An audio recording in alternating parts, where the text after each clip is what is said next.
Hello everyone, it's Mr. Fiction 1 once again. As you probably know, I work on a film called Black Swans and Red Dragon Kings, which I've started on the second draft of.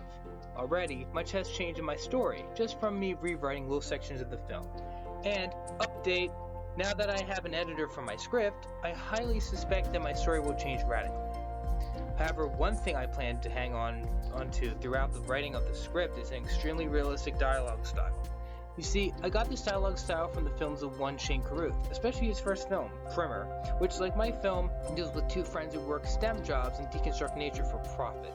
Carruth's dialogue style is a bit hard to describe, as it contains verbal fillers, awkward pauses, characters interrupting one another, and characters trailing off.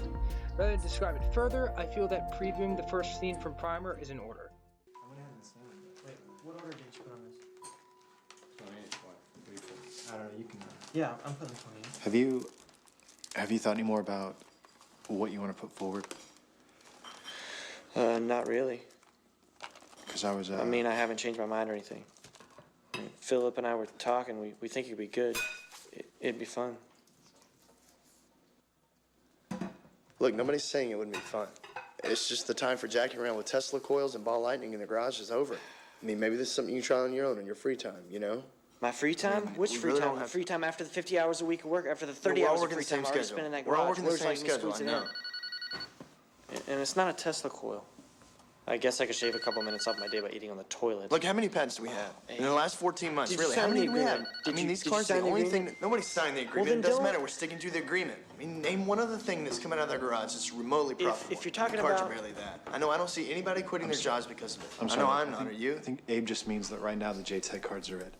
And when you look at the addresses on these things, we have a lot of apartments, a lot of residences, but these are not the bulk orders to OEMs or retail giants. As you can see, Carruth's style is pretty nuanced and reflects how contemporary people communicate with one another. I always find it interesting that in order to achieve this sense of realism, both the script and acting must work in tandem. So, why have I chosen to use this relatively complex style? Well, not only am I fascinated with it, but I feel that it will give the film a realistic and approachable feel in otherwise difficult to believe subject matter, which seems to be what Primer was aiming for, too. I do realize that pulling this off is hard enough in a first-time script, so I wouldn't put it past my future self if I were to abandon trying to write such a style, including now and in the future.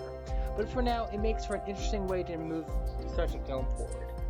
On a side note, if you're anywhere as interested in Carruth's dialogue style as me, I'm overjoyed to say that it's present in all of his scripts. I feel like it's best used in his unproduced script, A Topiary, link in the description, and I appreciate its use in Upstream Color, although I don't remember it being as well used as in Primer. I don't recommend coming to this film for the dialogue style, but it's a nice thing to experience. Anyway, I hope this video has given a fascinating teaser to my film and a free name drop for Carruth. See you next time.